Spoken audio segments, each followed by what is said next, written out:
Tipyn o Sypreis gan Sioned Lleinau a Suzanne Carpenter. Dere Rhys, meddai mam, mae'n amser mynd i siopa. Mae'n gas gen i siopa, meddai Rhys. Alla i aros gyda dad. Mae e allan ar y cwch, ond efallai gallwn ni godi llaw arno o'r lan. Edrych, meddai mam, maen nhw ar y ffordd i'r ynys.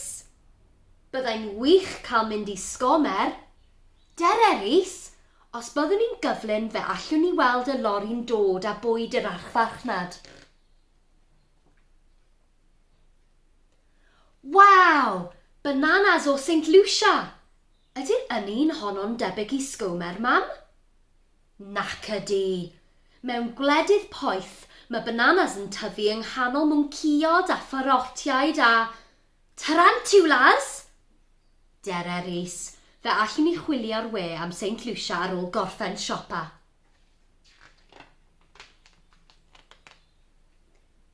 Mae rhestr siopa mam yn hir iawn iawn.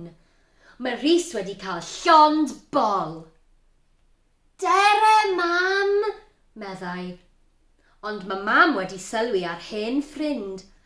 Helo, Anna! Yn sydyn, mae Anna'n sgrechian. Aaaa! Tarantula! Gweiddodd rheolwr y siop. Neb i symud. Ond dydy Cadi ddim yn gwrando. Does dim ofn cobrinod arna hi. Na! Gweiddodd Rhys wrth deifio'i achub ei degan. Dere Rhys, brysia, chei di ddim dod i siopa eto, meddai mam yn flin. Bydd rhaid i ti aros gyda dad y tro nesa.